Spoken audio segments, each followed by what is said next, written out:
Hi guys, welcome. You have just tuned in to the first ever Tiger Heart chat.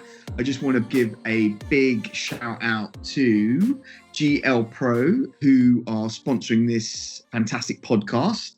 If you're interested in having your content, whether it's visual or recorded, post-produced, or you want to work with a business that can help you develop content, please contact GL Pro on glpro.co.uk/Tigerheart and they'll give you a free consultation. Cool. All right. Well, let's start with the podcast. My name is Sanj Surati. I am the founder of Tiger Heart, which is an innovation agency. This is a podcast that was spawned because of what's going on with the current COVID-19 crisis in London. I have one of my colleagues, a fantastic person called Stephanie Melodia, who runs a company called Bloom.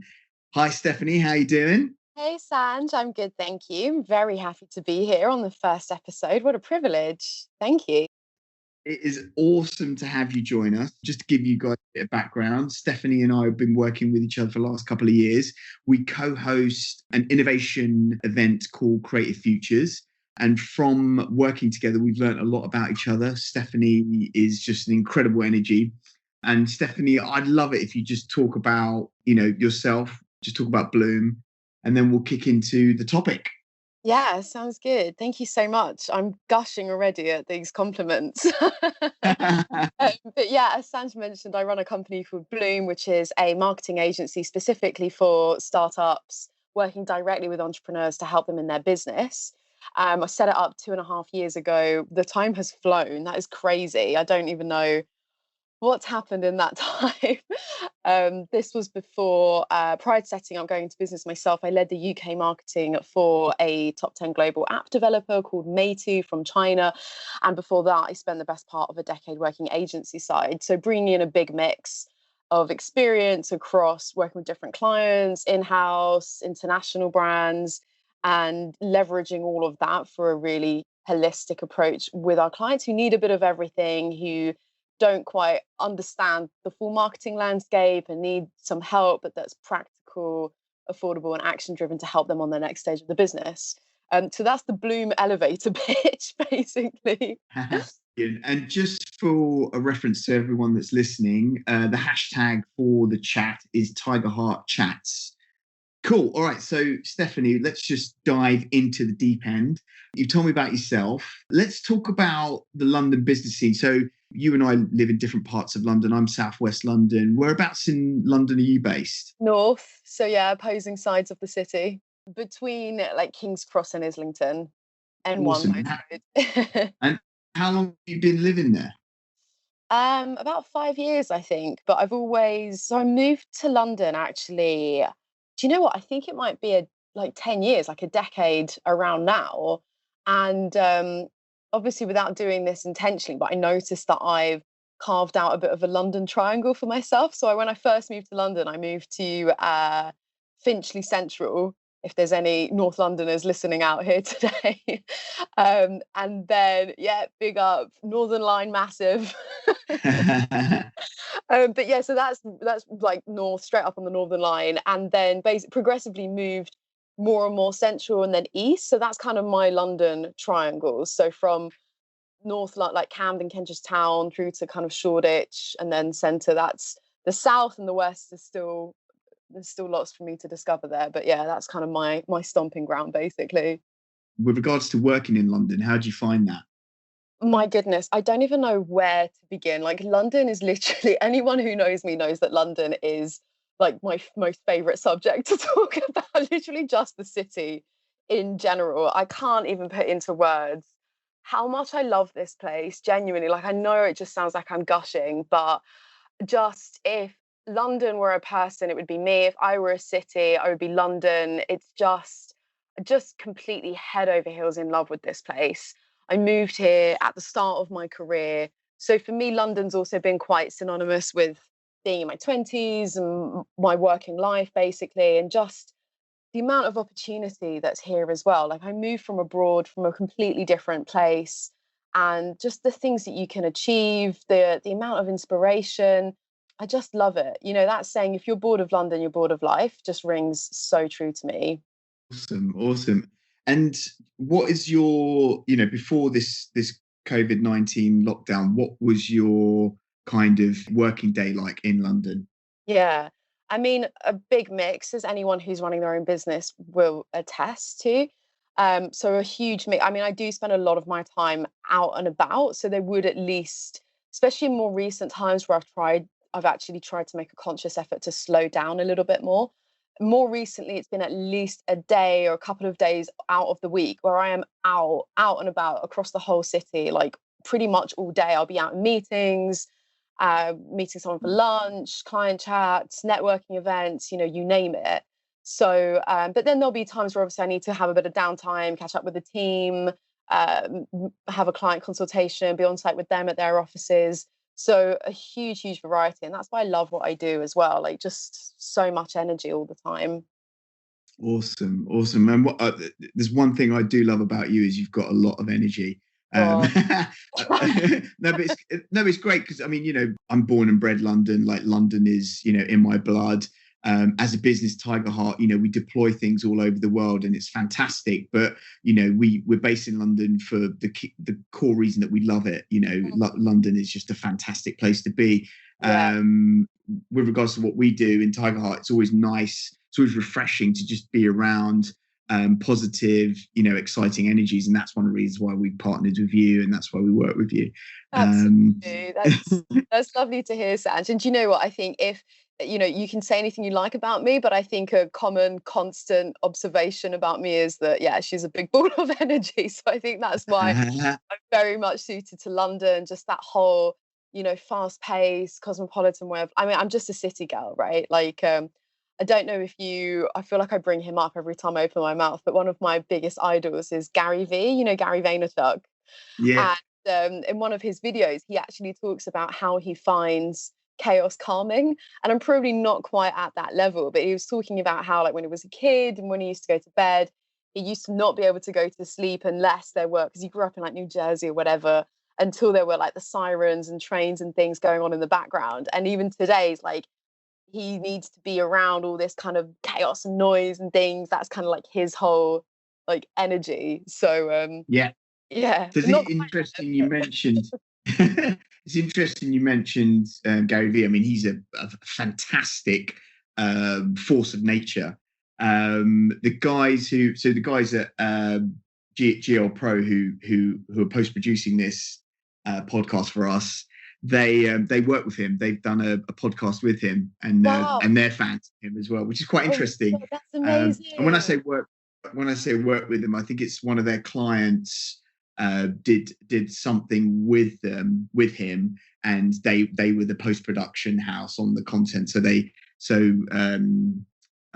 guy who runs Jay, who's one of the directors, he got like a selfie with Gary Vee in this. I think it was in Boston or something. So yeah, so it's Wow, interesting. I'm so jealous. That's amazing. Yeah. So for reference for any of our listeners who aren't completely familiar with who Gary Vee is, he's a big entrepreneur. He currently runs a big marketing agency, hence Sanji commenting now about following a few like marketing gurus.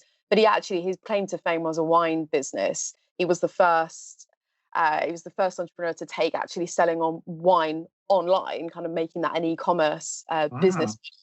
So yeah, I'm a big fan. So this is already turning out to be one of my most favorite ever recordings because we touched on London and Gary Vee. These are my most favorite subjects. So talk to us about your experience in London during this COVID-19 lockdown. I mean, for Tiger Heart, we're an innovation consultancy. We usually talk to clients remotely, but we're also very hands-on, and we try to meet our clients as much as possible. This has changed our game completely because we've had to kind of stay indoors, but we still have to run a business and we still have to work with our clients. So we're doing everything remotely. What has your business had to do in London specifically to face this challenge of being locked down during COVID-19? I mean, yeah, of course, you're completely right. It's changed the game completely for everyone. I mean, I can go a step further with not only talking about my experience of working in London during COVID-19, which is it's all happening now, very relevant to these times. But actually, as I mentioned before, I grew up abroad, so I'm still in touch with friends and family who are in Spain, who are in these other countries where they're doing things on a much stricter level. But we can come on to that. I guess from our side of things, we are essentially a B2B service provider. And so there's a level, obviously everyone's being impacted by this, but there's a bit of a buffer there because, we're not a direct to consumer business that's having to find different marketplaces. That being said, I mean, of course, we've still had to adapt and we still have had to pivot a bit. I guess something important must mention is the fact that I've actually been a huge advocate for flexible and remote working for a really long time. It was actually when I started my career, however many years ago, I'm not going to show my age, but the whole concept, I remember during my first, real job, just the whole concept of, I know this is going to sound ridiculous, but having to be somewhere at a certain time, at a certain place, because somebody's dictated it to you, to literally just be sat there at your desk in an office, that level of presenteeism, if you like. I just couldn't understand it. I couldn't get it. And I think part of that is the fact that I know how I best operate, and I know that actually I'm quite a night owl. I know that I am my most productive and I'm at my best, like actually later on in the day. So that's something that I've always felt really passionately about. Anyway, I've always just thought, like, get the best out of people, work with them, not against them. So in terms of the team at Bloom, we've always been quite flexible and remote anyway. Like, we've got the internet. It's like I think we're all classed as like millennials, if not Gen Z, right? Like, we haven't had to struggle to adapt to that.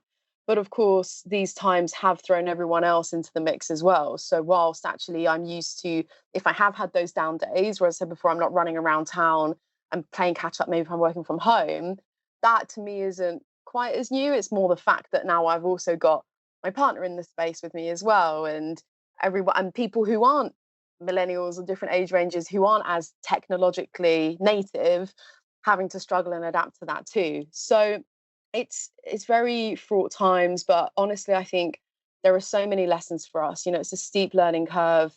People who are having to adapt, seeing new ways of working, doing more online. So for us, we're doing more online workshops. We're delivering programs as webinars, and actually, there are still opportunities. There's the health sector. There are still businesses that are flourishing during this time. Obviously unfairly, but it's riding the wave, I guess. Absolutely. I mean, we are in exactly the same situation. Have to be careful about what you say, because it is a really tough period for a lot of people, a lot of businesses at the moment. I've got friends who have been made redundant a couple of weeks ago before the lockdown, because they've lost all of their events business, Yeah. Which is their bread and butter. And so, some of my friends have had to kind of just reevaluate what their career is at the moment, because there's nowhere for them to work at the moment. This era kind of reminds me of what the recession was like, 10, 12 years ago, and how when I was in that era, I had to really kind of hone in to how efficient I was as a person, not just financially, but how you ate, how you traveled, how you slept, how you relaxed, all of those things. And that kind of thought process has gone into how we work as a business, as Tiger Heart. Tiger Heart is a very small business, just myself and a few other people. And we work remotely, just like, your business does. But I kind of saw this coming. We as a business are dynamic enough to kind of work in the same way without all of this lockdown affecting us. However, there have been some really good things that have happened as well. Like, just little things. Like you mentioned how there's this weird thought process of how people have to kind of be at a certain place at a certain time. Yeah. And just me not commuting this week, has just done wonders for my skin. I'm really rested. I haven't lashed out in anger because I'm frustrated with the cages of people that are around me when I'm, getting on a train into town or whatever. Yeah. And I do believe, even though there is a really awful side to what's going on at the moment, there's also an opportunity for us to think a little bit optimistically about where we are and where we're going. I totally agree. Yeah, and sorry to jump in, but I think No this is worries. where, I mean, I love these sorts of things and doing this podcast with you anyway, but I'm even more grateful to have a platform to air some of this, because actually I've been struggling to actually express how, yeah, that level of optimism that I have, because I think there's this tinge of guilt, because obviously, as you say, I'm very aware that there's this whole nasty side to it. I wouldn't wish this on anybody, but I don't know whether it's just having an optimistic perspective. I'm very privileged as well, hands up, like very aware of the fact that I have a roof over my head. I'm able to self isolate. There's food in the fridge, so I'm aware that it's coming from that point as well. But you are right. Like, I think, the saying, "Nothing changes if nothing changes." Have you come across this quote before? Yeah, and there's a similar quote. The more things change, the more they stay the same as well, which is a similar kind of ethos there. Yeah. Well, it's the fact that obviously, you know, trying to avoid, I think we might have mentioned this before, trying to avoid all the cliche terms that everyone's the unprecedented times, turbulent times, and the rest of it. That there's no arguing with how extreme this all is. Like, I've never lived through anything like this. I don't think previous generations, have gone through. I think the nearest comparisons are, of course, we've had SARS, Ebola, these other outbreaks. They've never been as close to us here. So I think for me, I'm honestly finding it I'm finding it quite, I don't want to say exciting because that's too positive, but in a way, I'm very much observant of the fact that we're going through this huge historical phase that's going to make history like textbooks. And secondly, there's so much to learn from this. Your point around that commute, when you break it down and you're like forcing yourself in there's cages of people, as you say, and getting worked up and angry, not to mention the cost and all the rest of it. And that's just the way we work. So I definitely think that I hope that this will be a big catalyst for change, in not only how we work. I mean, look at all the parents who are now having to juggle childcare and being at home, and actually all these mums, predominantly the mums, who've had to try and battle even harder to get time with their kids and balance family and work life. Now actually this is providing, again, a catalyst for those sorts of changes to start happening, as well as you say, being much more, you saying about comparing it to the recession decade ago, how it forces you to pay more attention to what you're buying, how you're spending your money, what food you're putting inside of you, how you're traveling. You see this impact that we've had, the positive impact we've had on the environment. Mother Nature's had a chance to breathe for the first time in ever. Suddenly now the air's clearer. I don't know about you, but I could never see the stars from London, and now for the first time I look out the window at night and there are stars in the sky. Like, Yeah. it's Yeah. crazy. Yeah. Stars from London, the water's clearing up. But it would be interesting. I think, if I'm completely honest, I think we will start to see some of this positive impact whenever we do come out of this.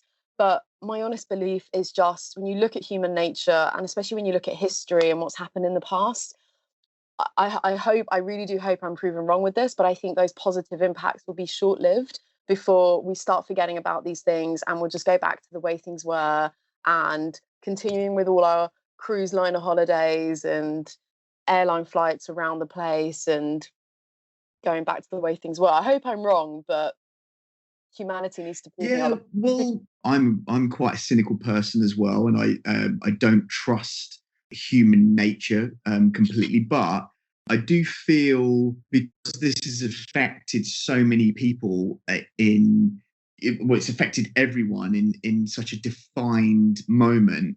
I do feel that there will be a portion of people will have changed how they kind of grow as human beings, or how they move forward as human beings, even if it's a little bit. I don't there's no way anyone can go through this moment and come out the other end and feel like, well, you know what, I'm going to be awful to the planet, after this. I'm sure there must, even if you change 1 minute of your day so that you're being, a better human being. I mean, I don't know. I could be completely wrong, and you could be completely right, and it could be that, we just fall into that sludge again. But I've noticed it. I mean, just where we live. I mean, we live in quite a leafy part of London anyway, but the sky just hasn't been clearer. Like it's Yeah. got a sort of magical air about it, which is just refreshing. My wife and I, we're jogging every morning, and it's like jogging in heaven. It's just stunning.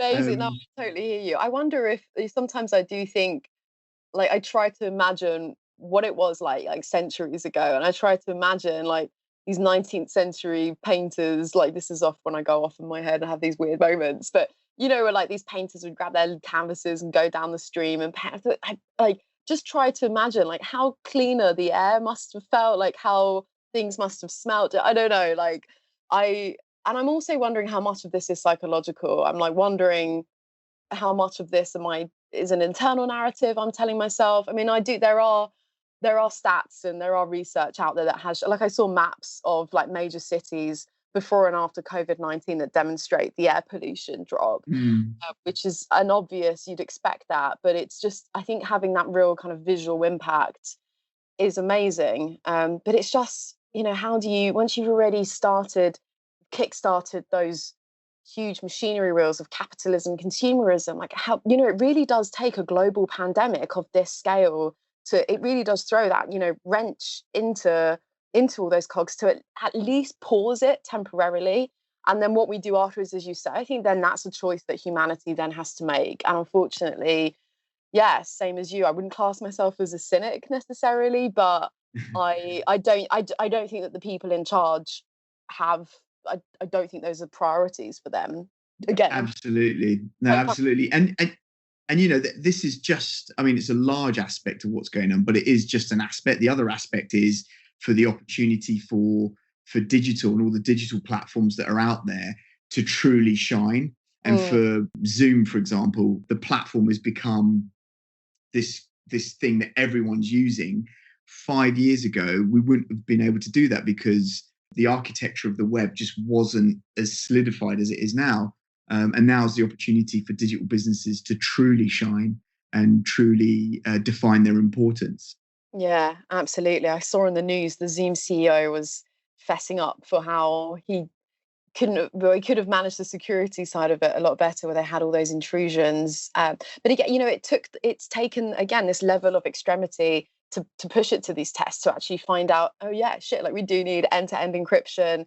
I mean, obviously, like house parties, another great example, right? Like that's massively trending, that's exploded, and some of our clients, obviously working with startups and in the tech space, have a deeper empathy of what it takes to actually manage and run an app. And it's how are they coping, like how is it actually, great, but it's just this, I mentioned before, there are still businesses that are flourishing, whilst unfortunately, very sadly, there are businesses that are suffering. But where you've had this huge unfair disproportion, it's then a whole other set of problems for those companies that are doing well during this time. um, but yeah, I just want to mention on this point as well, actually, I read really good timing, because just last night I read an article that Yuval Noah Harari wrote for the Financial Times. For anyone who's not familiar, he is the best-selling author of *Sapiens*, which I love. I recommend that book to everybody. *Homo Deus*, 21 Lessons for the 21st Century. I'm adding those to my reading list. But in this article, he talks a bit around data and obviously the usage, and how you then start getting into dangerous territory with, obviously, the technological advancement is there, but then actually the application is a whole other question entirely. So of course we do have the capability to do bio tracking, to test to see if like your temperature is raising, to look at these symptoms that before you even notice, right? To warn you before you become a hazard or patient zero. But then how that's then being applied in surveillance, like what they're doing in China at the moment, is very questionable. So again, like we have all these ingredients, we have all those tools there, but it's how you then use that, which honestly right now is, I would be feeling a lot better about it if there were sensible, responsible, and intelligent adults running the show right now. But that's just, you know, I'm Yeah, well, a lot of faith. no, absolutely. But I mean, it's like a poker game. We've been dealt these cards. How do we use those cards? Do we just focus on the cards and say, these are the people who are in charge, or this is the scenario we're in, I give up? Or do we just try our best to kind of hold the machine together while we get through it? I mean, you touched on a couple of things with regards to IoT and the deployment of technology. You're right. There's lots of really fantastic things that are out there, but the problem is it's how those things are deployed and how they are used, and ultimately it really boils down to whether they're useful or not. Useful to the person that's using it. We touched on Zoom and how Zoom and also House Party are starting to become prominent, and the reason why they're becoming prominent is because in some ways they're better products than their competitors. The problem with them, though, is that they're not prepared for this influx of use. And so, you hear these stories about people's Facebook accounts getting hacked or people's Zoom meetings getting hacked. And it's because they just don't have the kind of defined security measures that you would usually think about as a business grows. And they've just grown so quick that suddenly they're like, oh God, we've got a problem. How do we deal with it? Yeah. But I mean, how robust is that security going to be now, right? Like these things, often you have to have these extreme situations to propel things forward, to test it as much. But, you're seeing these things, the challenge, like the unimaginable challenge of mobilizing an entire nation, or getting the entire population to follow an instruction and stay at home. I mean, that number one goes against our whole internal instinct anyway. Like, we never want to be told what to do, least of all from government, right? um but it's where there's a will, there's a way. This extreme situation has forced that to happen. There's problems that Zoom, House Party, these other exploding tech platforms have encountered. Like, they're in the best, they're in the battlefield now, right? Like, they're in the best training ground to make their product and service better. And I think that's the approach, it's that reframing, it's that approach you have to take. And even through to, we're talking about Zoom and House Party, but applying this to the smaller businesses out there, the small company, again, like I do exclusively with startups and helping entrepreneurs to build their small businesses. Yeah. And they're the ones that are also, I think it's worth talking a bit about this as well, like how much they're getting penalized throughout this process. I mean, Yeah, well, let's talk about it. Yeah, no, I was just going to obviously, like, following this train of thought, I was just going to say, obviously as an employee in this country, you have a lot of protections. I've seen firsthand how difficult it is in this country to have your own business, to run your own company, let alone just the natural, normal trials and tribulations that come from developing business anyway. But, tax bills you get lumped with, and like, don't even get me started on the rest of that. So obviously now in this situation, again, the employees, rightly so, they're getting similar levels of protection. They've got their employees have got the option to furlough them, which is not great, but fine. You've got self-employed professionals that have there's various grants available. I mean, that I'm not completely in agreement with, because it's still taxable. You're not, for the self-employed, you won't access it until June anyway. Like, there are people out there that need to survive until then. So what do you expect them to do? And actually, I'm not sure exactly what your situation is, Sanj, but mine, and of course many others, is we fall in between the cracks, actually. So where we're not classified as self-employed, and we're not kind of fully employed professionals by this bigger company. We are directors of our own businesses, and where it's still a young business, as I said at the start, I set up Bloom 2.5 years ago, and I am extremely, extremely thankful for the fact that this didn't hit me sooner, because I do feel that now I'm a couple of years in, I have had this time to build up a reputation, to get referrals. That all takes time anyway.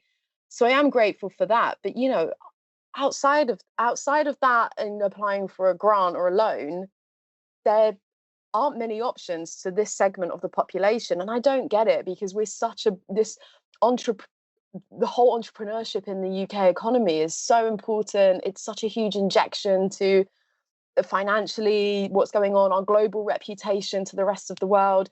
I obviously I'm biased, but I just don't understand why the government aren't doing more to help us out. Absolutely. And echo your thoughts with regards to what it must be like for, a business just starting up in our current era. But then I guess similar kind of things happened in the recession before. I've always looked, I've been working with small businesses for a long time, working with startups like about 20 years now. I always look at the scenario and look at what's there, from the government, and try to kind of think about what things are there that are going to be useful to help my business grow or thrive or be a better business. And things have changed. I remember when I started in the music sector, there was a Quango, a UK Quango called the UK TI, which basically stood for United Kingdom Trade Investment. And fantastic, because they did trade missions all over the world, and they took businesses with them, British businesses, and promoted them overseas. And that was like really cool. And, some things you had to pay for, but there was funding there to promote your business overseas. Whether it was like, I don't know, 100% of your flights and accommodation, or 70% of that, or whatever. Mm-hmm. Now, slowly, and that was, I don't know, that was like the mid noughties, and slowly that started to change, and it particularly started to change. And I'm not trying to show any bias here, but just when the Conservatives started to kind of pull some strings, and that money started to disappear, and now the UK Trade Investment is now called the Department of International Trade.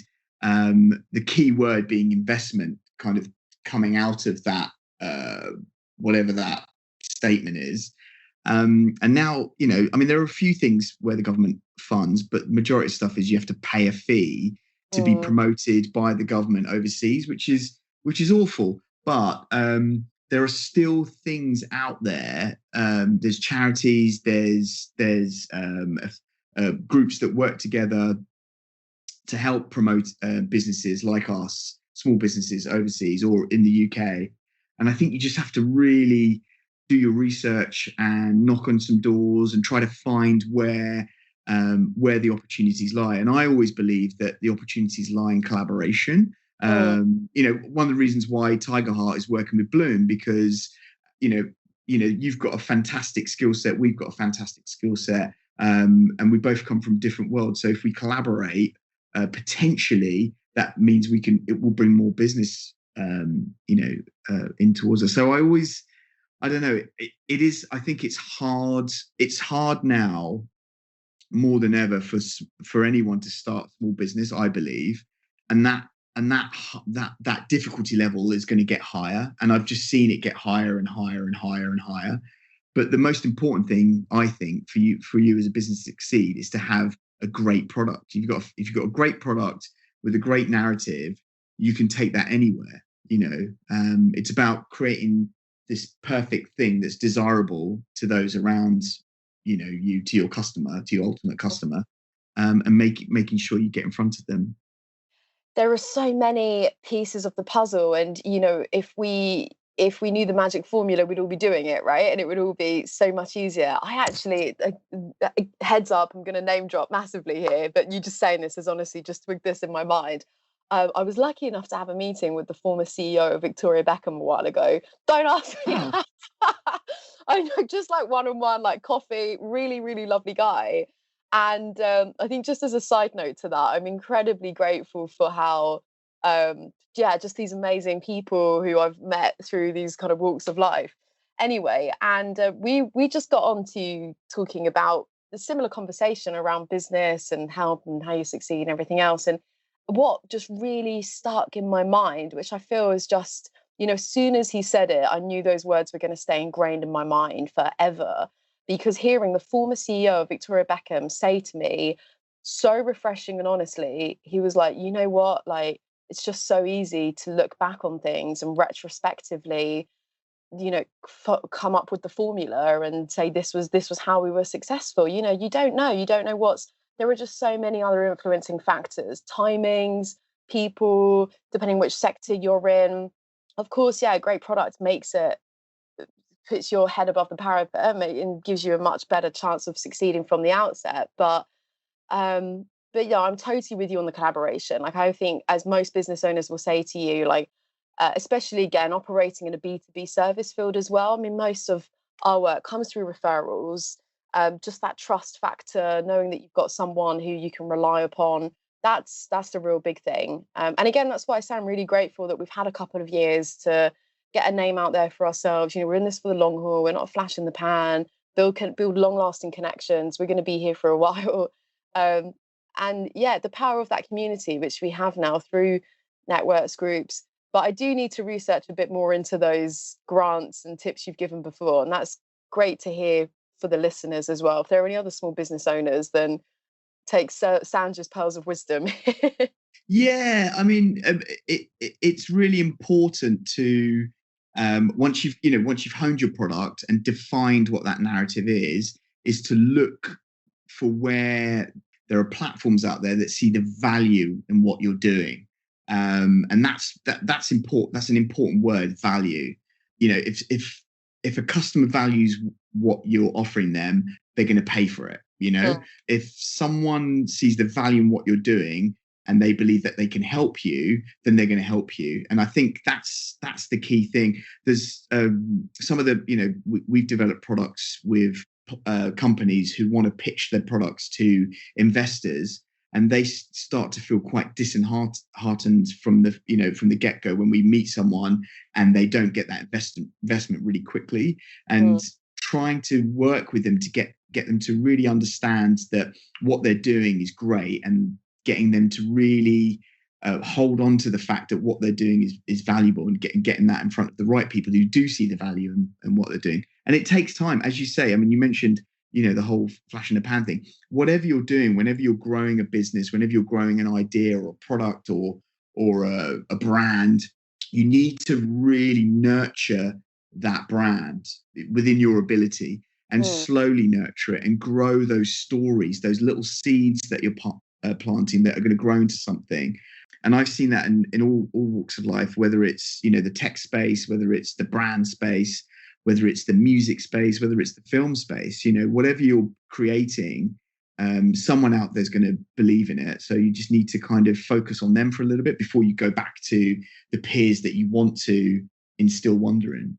Yeah, totally. And I'm loving the bloom references here, all about sowing those seeds, watch them bloom. It's spring, and it's, as you said, gorgeous weather as well. So yeah, and you know what, I think a couple of things I just want to say to that is, first of all, rejection is redirection. Number one, I firmly believe that. Like, a no is just fine. Like, cross that off your tally chart onto the next one.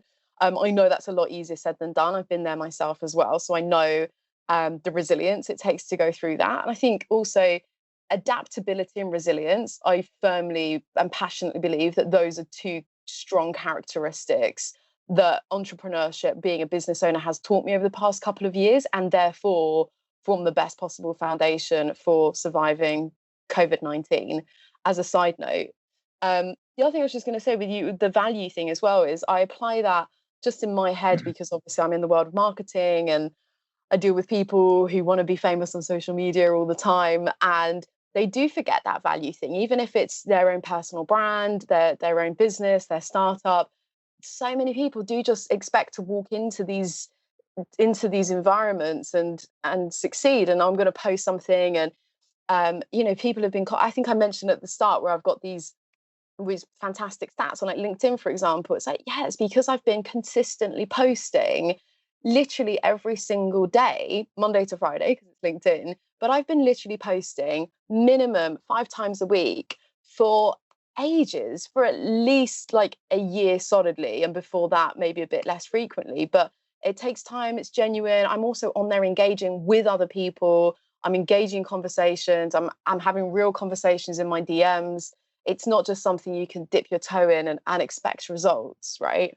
Absolutely. And I think you touched on a key word there as well. Like, it's good to be active with your storytelling, but at the same time, like, it has to be authentic. It can't be just anything. There's a lot of, we do a lot of SEO design for a lot of companies, and the first thing they ask us is, I want you to help me get to #1 rankings in Google. and they want us to guarantee that. And we can't guarantee that until we've had a really good look under the hood and really truly understand what it is that they're trying to communicate.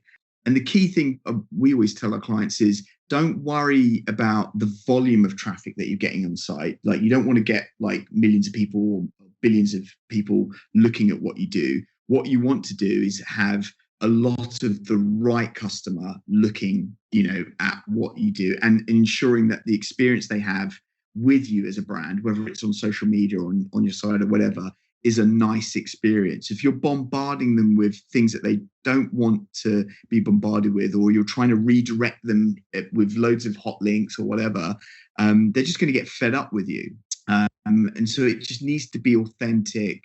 It needs to be organic. It needs to be subtle, and the value chain has to go both ways. So you need to offer them something that they're going to value so that they can value you, Totally agree. You're totally right. It's the quality over quantity. And it is so easy with the explosion of online to be, starstruck with, getting obsessed with the big numbers and impression rates and everything else. I mean, we're quite good on like the SEO on obviously our own site as a marketing company.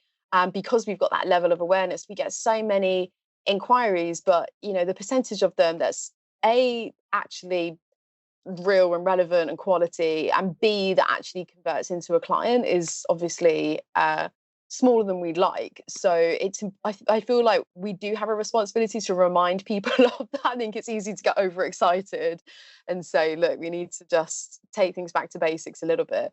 Because also in terms of that brand narrative, whether you are talking about your business on LinkedIn or any other social platform, the authenticity, it's such a buzzword. And I think that was like the most, cliched word in the world of social media a year or 2 years ago. But of course, it still rings completely true. And I think really if we go even, we go underneath the skin of that a little bit, is you're just not, relating this to what we were saying before about having that, that staying power, that stamina, to build up your reputation on those platforms. As I said, I've been posting consistently on LinkedIn for ages now. If what I was talking about lacked authenticity, I wouldn't be able to keep going, right? You'd either run out of ideas or run out of different ways to say the same thing, or just lose that fire in your belly anyway. So yeah, it makes complete sense. Awesome. Okay, well, look, we've had a long chat about business and about being an entrepreneur, and also about COVID-19. But I'd like to talk about you and I. How did we meet? Oh, Sanj, big turnover.